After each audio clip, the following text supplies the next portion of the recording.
ब्रह्मचर्य से बड़ी कोई तपस्या नहीं है। देखो यहां संकोच का त्याग होकर चर्चा हो रही।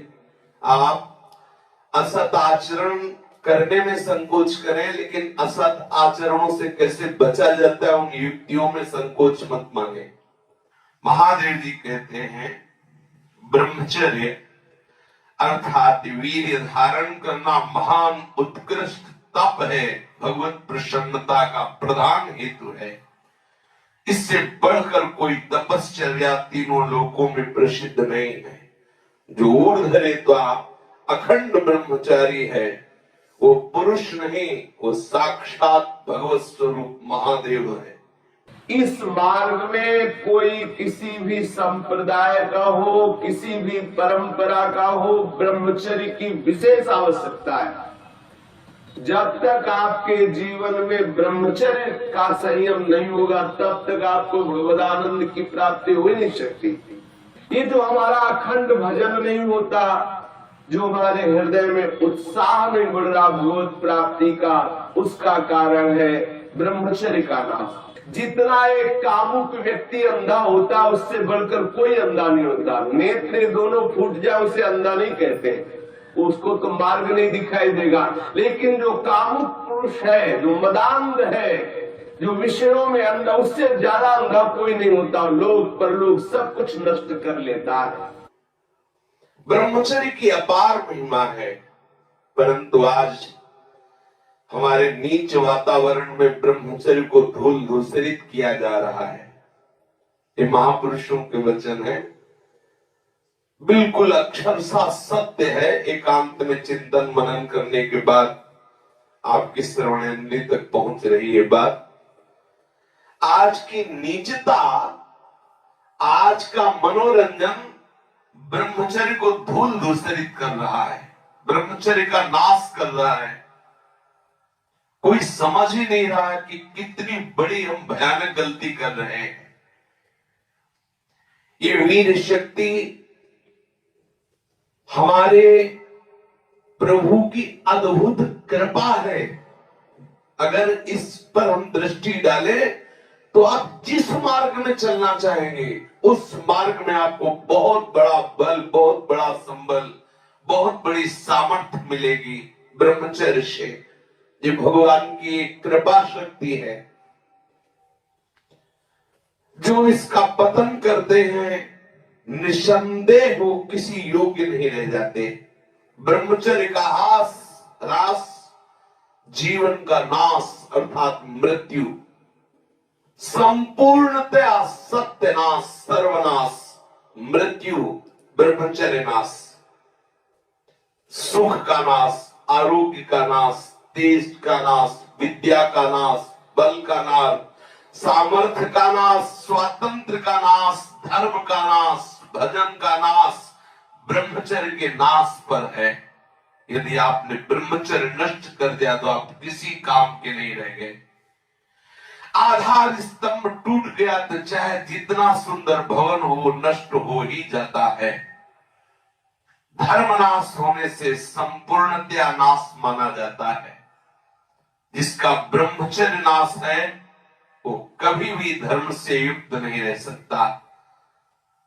हमारे स्वास्थ्य की संपूर्णतया वृत्तियों को बिगाड़ देने वाली चेष्टा है। मरणम बिंदु पातेन जीवनम बिंदु धारणा, ये भगवान शंकर का अमिट सिद्धांत है कि जो वीर के साथ खिलवाड़ करता है वो साक्षात मृत्यु का वर्ण कर रहा है। जो वीर को रोकता है, धारण करता है, वो अमर है, वो भगवत स्वरूप हो जाता है। ब्रह्मचर्य ही जीवन है और ब्रह्मचर्य का नाश ही महान मृत्यु है। ब्रह्मचर्य ही स्वस्थता है, ब्रह्मचर्य का नाश ही महान रोगों का निमंत्रण है। जो अपने इस जीवन शक्ति, वीर शक्ति को नष्ट करते हैं उनका लक्षण है वो चिड़चिड़े स्वभाव के हो जाते हैं, थोड़ी सी बात में बहुत गर्म हो जाते हैं, दूसरों को अशांत बना देते हैं, खुद अशांत बने रहते हैं, थोड़ी थोड़ी बात में बहुत बड़े अपवित्र कार्य कर बैठते हैं। जिन्हें ब्रह्मचर्य व्रत रखने के बाद जिनके जीवन में आए वो महाक्रोधी हो जाते हैं, ईर्ष्यालु हो जाते हैं, पापात्मा बन जाते हैं और घोर विषयों के गुलाम बन जाते हैं। जैसे जैसे उनकी जीवनी शक्ति नष्ट होती वैसे वैसे उनको लगता है कि विषय में सुख और है, इससे नहीं तो इससे, ऐसी वासना बढ़कर के उनकी महादुर्गति हो जाती है।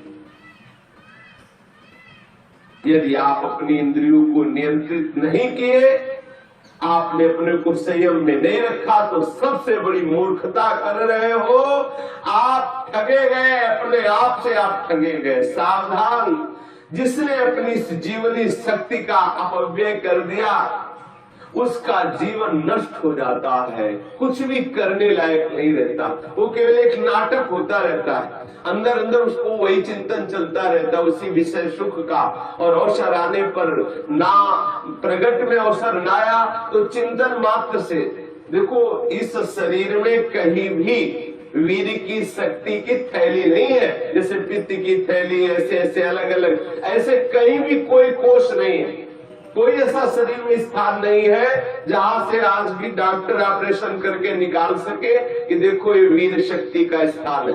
हर नस नाड़ी में वो व्याप्त शक्ति है। जब आप मन से संकल्प करते हैं उसी समय वो पूरे शरीर से संचित होकर एकत्रित हो जाती है। उस एकत्रित होने वाली नाड़ी का नाम है मनोवाह। और जिस समय आपने कामता पूर्वक संकल्प, आगे वर्णन आएगा, संकल्प किया उसी समय आप बेकार हो गए। वो भले किसी कारण से बाद में वो शक्ति नष्ट हो, लेकिन बेकार आप उसी समय से हो गए। इसलिए सावधानी पूर्वक गंदे क्रियाएं, गंदे लोगों का संग और गंदे विचारों को अपने अधीन किया जाए। ब्रह्मचर्य के अभाव में हृदय सूखने लगता है। भगवत प्राप्ति की क्या, संसार की उन्नति की भी भावना नहीं ले जाती। लोग परलोक सब उजड़ा हुआ नजर आता है। जो ब्रह्मचर्य क्षीण करता है उसकी स्मृति का नाश हो जाता है, नेत्रों में कम दिखाई देने लगता है और लघुशंका के साथ वीर शक्ति का स्खलन होने लगता है। वो जान नहीं पाता, उसकी जीवनी शक्ति नष्ट होने लगती है। वो बिना किसी कारण अशांत बना रहता है, लाखों चिंताएं उसके मन में डूबने लगती है, वो दुर्बल होने लगता है, बड़ा निद्रा का वो वशीभूत हो जाता है। जरा सा निद्रा आ रही, जरा में हम तो देखते हैं लोग बैठते ही सोने लगते हैं और मोटापा बढ़ जाता है, आलस्य बढ़ने लगता है, उदासी आने लगती है, हृदय में घबराहट पैदा होने लगती है, श्वास अवरोध होने लगता है, कष्ट से श्वास या श्वास तीव्र गति से चलने लगती है, यक्षमा हो जाता है, पृष्ठशूल रोग हो जाता है, कटिवात हो जाता है, शिरोवेदना बढ़ने लगती है, जोड़ों में दर्द होने लगता है, दुर्बल हो जाता है और निद्रा के समय उसका जो शक्ति है वो क्षीण होने लगती, बह जाती, उसको पता ही नहीं लगता। मानसिक अस्थिरता, विचार शक्ति की दुर्बलता, ये भयानक भयानक कमजोरियां उसके जीवन में प्रकट हो जाती है, जो इसे मनोरंजन समझता है। सावधान, अगर आप अशांति से हटकर शांति में जाना चाहते हो, दुख से बचकर महासुख का अनुभव करना चाहते हो, तो ब्रह्मचर्य पर दृष्टि दीजिए। ब्रह्मचर्य चारों पुरुषार्थों का, धर्म अर्थ काम का मूल है। ब्रह्मचर्य भोग और मोक्ष प्रदान करने वाला है। वीर अनंत अनमोल सिद्धि है। इसी वीर के बल से जिस देवता को चाहो तुम अधीन कर सकते हो, उसके नाश से तुम पूर्ण पतित नीच बन सकते हो। बिना ब्रह्मचर्य धारण किए हुए कोई पुरुष कदापि किसी भी श्रेष्ठ पद का अधिकार नहीं प्राप्त कर सकता। वीर भ्रष्ट पुरुष कदापि पवित्र नहीं, कदापि धर्मात्मा नहीं, कदापि महात्मा नहीं हो सकता। वो दंभ और पाखंड भले कर ले। बिना ब्रह्मचर्य के प्रत्यक्ष इंद्र भी तुच्छ है, पद दलित है। साधारण मनुष्यों की तो बात ही क्या, परमार्थ के पद पर या व्यवहार के पथ पर जिधर भी तुम जाना चाहते हो, अति आवश्यक है ब्रह्मचर्य। समस्त विद्याओं की सूक्ष्म रहस्य को प्रकाशित करने वाला ब्रह्मचर्य, समस्त वैभवों की सिद्धियों को प्रकाशित करने वाला ब्रह्मचर्य, समस्त सौभाग्य का उदय करने वाला ब्रह्मचर्य। ब्रह्मचर्य सर्वश्रेष्ठ मंत्र है, ब्रह्मचर्य सर्वश्रेष्ठ तपस्या है, ब्रह्मचर्य सर्वश्रेष्ठ बल है, स्वतंत्रता है, महान उन्नति है। ब्रह्मचर्य ही हमारी संपूर्ण सिद्धियों का एकमात्र बीज है, रहस्य है। जो साधक या जो गृहस्थ 20 वर्ष अगर गृहस्थ में जाना है तो 20 वर्ष तक किसी भी स्थिति में ब्रह्मचर्य नष्ट नहीं होना चाहिए। यदि ब्रह्मचर्य नष्ट करते हैं तो वो गृहस्थी के योग्य नहीं रह जाते, उनके घर में भ्रष्टाचार होता है, संतानें भी होती है तो वही होती है जो किसी योग्य नहीं रहते।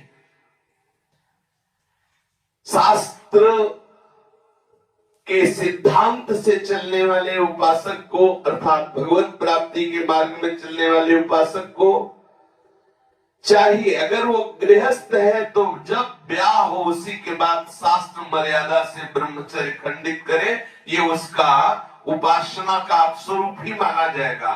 लेकिन यदि वैरागी है, भगवत मार्ग का पथिक है, तो अष्ट मैथुनों से बचे। गृहस्थ हो तो उचित संतानोत्पत्ति के लिए भगवत प्रार्थना से युक्त होकर, हे करुणा निधान, मैं आपकी आज्ञा का पालन करने के लिए अपने ब्रह्मचर्य को क्षीण करता हूँ। आपकी कृपा प्रसाद से मैं आपकी प्राप्ति के लिए गृहस्थ धर्म रूपी पूजा आपको स्वीकार करने के लिए प्रार्थना करता हूँ। प्रभु, ये पूजा है, आप स्वीकार कीजिए। वो गृहस्थ धन्य है जो ब्रह्मचर्य पूर्वक संतानोत्पत्ति की क्रिया करके भगवान की आराधना करता है।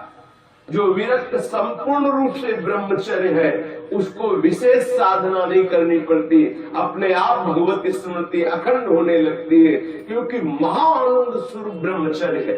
महाआनंद, आप सोच भी नहीं सकते कि ब्रह्मचारी को कितना आनंद होता है। जो ब्रह्मचर्य धारण करता है उससे अपार आनंद, अपार सुख प्राप्त होता है। सभी सुखों में सर्वाधिक नष्ट करने वाला सुख एक काम सुख है, सबसे ज्यादा पतन करने वाला एक सुख है, सबसे ज्यादा नाश करने वाला सुख है। इसलिए सावधान, विषय सुख के लिए आप अपने से अमूल्य जीवन को नष्ट मत कीजिए। पहले जो गृहस्थ जन होते थे ब्रह्मचर्य, 25 वर्ष तक तो सब कोई ब्रह्मचर्य रहता था, चाहे वो गृहस्थ हो, चाहे वो विरक्त में जाना हो, चाहे वो जिस मार्ग में जाना हो। 25 वर्ष तक तो सबकी नींव ब्रह्मचर्य से युक्त होती। अब 25 वर्ष तक तो हजारों दुर्गति हो जाती, क्योंकि ऐसे ऐसे साधन चल चुके, ऐसा कुसंग हो चुका है, वो दृश्य देख देख करके उनकी भावनाएं दूषित हो गई, अपने को नष्ट कर लेते हैं। फिर क्या रह गया जीवन? ये अमूल्य मनुष्य जीवन किस काम का रह गया? जब 10 वर्ष ब्रह्मचर्य रहकर भगवत भजन करके संतान उत्पत्ति करते थे तो उन माताओं के गर्भ से कोई भगवत प्राप्त करने वाले साधक पैदा होते थे, या कोई महावीर पैदा होते थे जो देश की रक्षा के लिए अपने प्राणों को समर्पित कर देते, जो समाज को सुख पहुंचाने वाले ऐसे बालक पैदा होते थे। ब्रह्मचर्य के बिना पूर्ण, चाहे गृहस्थ हो चाहे विरक्त हो, कोई भी हो, वो पूर्ण पशु जीवन है, पूर्ण पशु जीवन है। सांसारिक व्यक्ति बनकर के मत अपने जीवन को नष्ट करो, आप अपने हाथों से अपना नाश कर रहे हो। ध्यान रखो, ये गलती जो तुम कर रहे हो ये आपको दोबारा मनुष्य जीवन मिलने वाला नहीं है। ऐसी गलती करके तुम्हें बहुत पछताना पड़ेगा। मौज मस्ती, लोग काहे की मौज मस्ती? धर्म मर्यादा का नाश करके, गुरुजनों की बनाई हुई शास्त्र मर्यादा का नाश करके तुम सुख प्राप्त कर सकते हो? कुछ समय मिला, कर लो जो करना है। ऐसे भयानक रोग पैदा होंगे कि मरोगे, कोई पानी देने वाला नहीं मिलेगा। ये सब नाटक भूल जाएगा। इसलिए शास्त्र और गुरु की बनाई हुई मर्यादा के अनुसार चलो, तो ही संसार में भी तुम सुख का अनुभव, जहां नहीं है सुख वहां भी अनुभव कर सकते हो, यदि शास्त्र और गुरु की मर्यादा से युक्त रहोगे, उनके बनाए हुए विधान के अनुसार चलोगे। ये जो आजकल सब चल रहा है ना, ये बहुत हानिकारक है। जिसके जीवन में छोड़ दो, जो अब जिनका ब्याह हो गया वो अपने पति को छोड़ करके दूसरे पतियों के पुरुषों की तरफ कामुक दृष्टि से देखती है, जानते हो उनकी क्या दुर्गति होती है? हाँ, पति वंचक परपति रति करई, रो नरक कल्प शत परई। और विधवा होए पाए तरुणाई, अगला जन्म होगा और वैधव्य को प्राप्त हो जाएगी। जो पुरुष अपनी पत्नी का त्याग करके पर स्त्री से गमन करता है, तो नरक में जाकर के उसको तपाए हुए लोहे की लाल लाल ऐसे स्त्री आकृति से उसे हजारों वर्षों तक चिपकाया जाता है और जलता रहता, वहां मरना तो है नहीं। ऐसा मत सोचो कोई देख नहीं रहा। जैसी थरिवंश नरक गति दुर्भर यम द्वारे कटियत नख छीके, वहां ऐसा हिसाब है कि कहाँ छीका, किस लिए छीका, और आपकी नाक काट दी जाएगी। मतलब वहां उंगली उठाने पर आपको दंड है, किस लिए उठाया, किसको उठाया, किस कारण से उठाया, किस समय में उठाया, एक एक वस्तु का हिसाब है। आप समझते हो मुझे कौन देख रहा है, क्या जान रहा है, मौज मस्ती ले लो। कुछ समय दिया गया आपको, ये मनुष्य जीवन कुछ समय दिया गया। आप चाहे जो कर लो, चाहे जितना दुराचार कर लो, या सदाचार करके श्री कृष्ण को रिझा लो, या दुराचार करके नरक की यात्रा कर लो। बहुत सावधान। यहाँ वर्णन कर रहे हैं महापुरुष जन कि जो जीवन में ब्रह्मचर्य शक्ति है, जिसे शुक्र कहते हैं, जिसे वीर शक्ति कहते हैं, इसका जो नाश करता है वो भयानक रोगों से ग्रसित हो जाता है। इसका एक नियम है, गृहस्थ धर्म का नियम है। इस पर हमारे शास्त्रों में सब वर्णन, इसीलिए सत्संग करना चाहिए। अब क्या है, आज मनोरंजन, लोगों को रिझाना, वक्ताओं को पसंद आ गया है और जो श्रोता है उनको वही पसंद आता है। थोड़ी देर चटकीली बातें की, संगीत बजा, नाचे कूदे, घर गए, बोले कथा सुन के आए। कथा का तात्पर्य, सत्संग का तात्पर्य आपका कुसंग का त्याग हो जाए। आप जो दुर्गुण दुराचार प्रवृत्तियों में रत है उनका त्याग हो जाए, उससे सत्संग। मानो सत्संग सुन के आए तो आपको थोड़ी देर तो खो जाना चाहिए, दूसरे को अपने आप पता लगे क्या ये सत्संग सुन के आ रहा है। खो गया, अपने अंदर की कमियों को देख देख करके रो रहा है, हे करुणा निधान, मैं इतना नीच हूँ, अभी तक तो मैं जान ही नहीं पा रहा था कि ये गलतियां हैं, मैंने कितनी गलती की, हे करुणा निधान, अब मुझे इन गलतियों से उबारो। सत्संग वो वस्तु है जो अपनी ब्रह्मचर्य शक्ति को नाश करता है, तो उसकी शारीरिक शक्ति नष्ट हो जाती है, चेहरा पीला होने लगता है, चेहरे में झुर्रियां पड़ने लगती हैं, नेत्रों की शक्ति जाती रहती है, नेत्रों के आसपास नीली नीली रेखाएं प्रकट हो जाती है, आंखें धस जाती हैं और चेहरे में वो कांति नहीं रह जाती, अर्थात कांतिहीनता आ जाती है, याददाश्त नष्ट हो जाती है। वस्तु रख दी, भूल गए, कोई आज्ञा भूल गए। क्यों भूल गए? क्योंकि ब्रह्मचर्य नहीं, मेधा शक्ति क्षीण हो गई। भगवत स्मरण करोगे, कैसे भजन होगा? क्योंकि भजन वाली वस्तु तो आपने नष्ट कर दी। खिलवाड़ समझते हो क्या इससे? ये मनुष्य जीवन आपको मिला है भगवत प्राप्ति के लिए। सावधान, संतान भी प्रकट होगी तो महावीर और भगवान का प्रेमी महात्मा पैदा होगा यदि आप ब्रह्मचर्य से रहोगे। और कुमारगामी रहोगे तो अप्पू गप्पू पैदा होंगे, भी जूतों से मारेंगे आपको और बुढ़ापे में पानी नहीं देंगे, सड़ोगे ऐसे पड़े। जो सावधानी पूर्वक इसकी रक्षा नहीं करते उनको अनेक बार बड़ी बड़ी भारी विपत्तियों को भोगना पड़ता है। आप क्या समझते हो?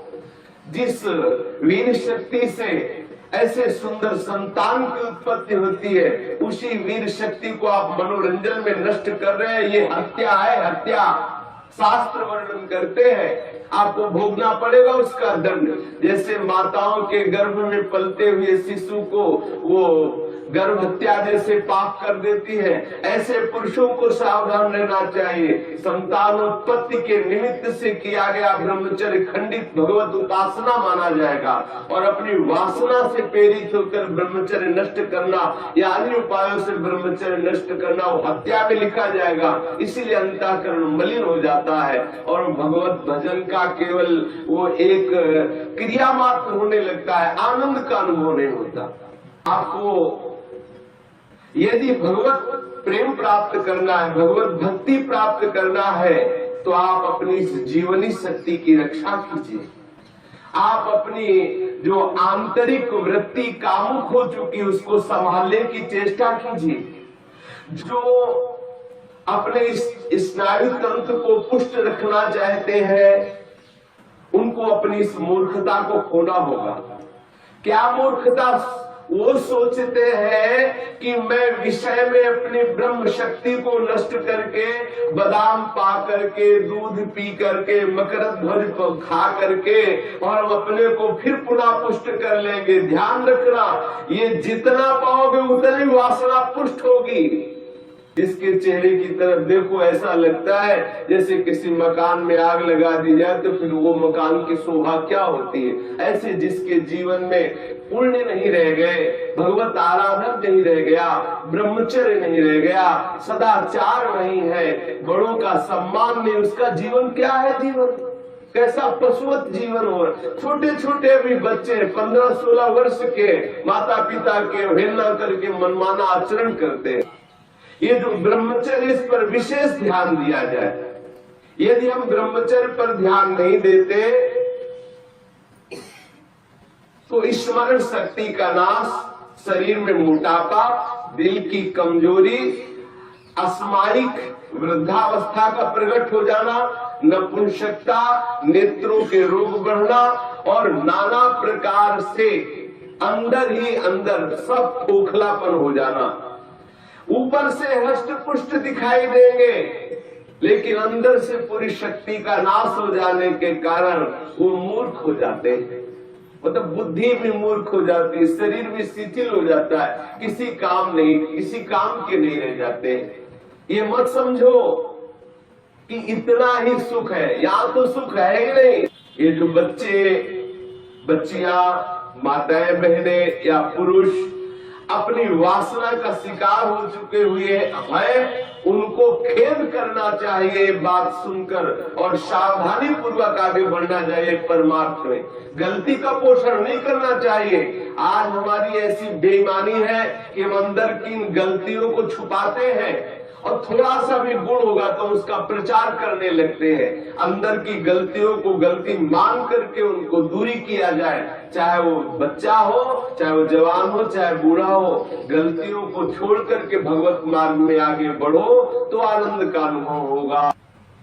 ये प्राणों की पूर्ण शक्ति है, जीवनी शक्ति है, इसे व्यर्थ में नष्ट मत करो, सावधान हो। देखो, आप थोड़ी देर ब्रह्मचर्य लेकर के देखो, आपके नेत्रों में चमक आ जाएगी, आपके कपोलों पर लावण्य आ जाएगा, आपके हृदय में बिना कुछ किए एक आनंद की लहर सी दौड़ती रहेगी। थोड़े दिन रह के देखो। कुछ दिन ब्रह्मचर्य रहने पे कष्ट का अनुभव होता है। जब अंदर वासना होती है ना, वो प्रेरित करती है। जैसे जैसे ब्रह्मचर्य बढ़ता वैसे वैसे अंदर आह्लाद होता है, और हम आह्लाद को नहीं सह पाते तो लगता है कि यदि ब्रह्मचर्य क्षीण हो जाए तो मुझे सुख मिलेगा, ऐसा लगता है। यदि सत्संग हो और भजन पूर्वक हम जीवन व्यतीत करें, सदाचार पूर्वक भोजन शुद्ध हो, तो कुछ ही महीने में वो ब्रह्मचर्य जब पकने लगता, थोड़ा सा आनंद अनुभव होते, सहने लगता। पहले तो थोड़ा कष्ट होता है। अगर 1 वर्ष ठीक ब्रह्मचर्य रह जाए और कुसंग ना हो तो इतना आनंद उसको अनुभव होने लगेगा, देखेगा नहीं इसी नारकी खेलों की तरफ, इधर संसार के दुर्गुण दुराचारों की तरफ देखेगा भी नहीं, पर कुसंग ना होने पाए।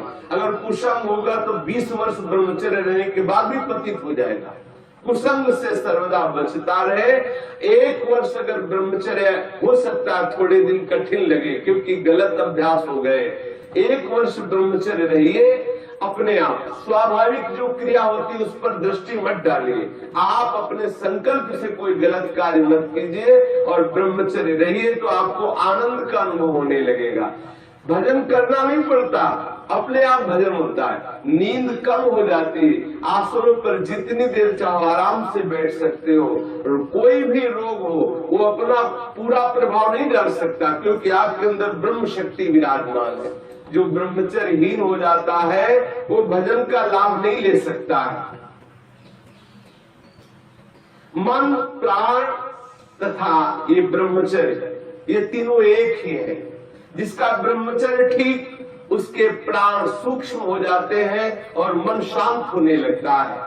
जिसका ब्रह्मचर्य ठीक नहीं, स्थूल प्राण होने लगते हैं। पहचान है, ऐसे भैंसे की जैसे श्वास निकलती, जब सोते तो बड़े भारी ऐसे घोटे शोरगुल होता है, स्थूल प्राणों का लक्षण है। और मन उनका चंचल होता है, उनकी श्वास, उनका मन, उनका ब्रह्मचर्य, तीनों क्षीण होने से फिर न कोई भजन होता है, न कोई साधन होता है, न कोई चिंतन होता है। जिसकी श्वास स्थूल होती, मन चंचल होता है, उसका चिंतन एकाग्र नहीं होता है। ये बहुत काम की बात है, इसे संभाल कर रखिए। मत समझिए कि कोई साधारण बात हो रही, इसको संभाल लीजिए। यदि आप विरक्त हैं तो संपूर्ण रूप से आप सावधान हो जाइए। यदि गृहस्थ है तो संयम में आ जाइए। एक पत्नी व्रत धारण करते हुए संतानोत्पत्ति के भगवत पूजा का भाव रखते हुए ही गृहस्थ धर्म में ब्रह्मचर्य को खंडित कीजिए, अन्यथा ब्रह्मचर्य को धारण कीजिए। सावधान रहिए।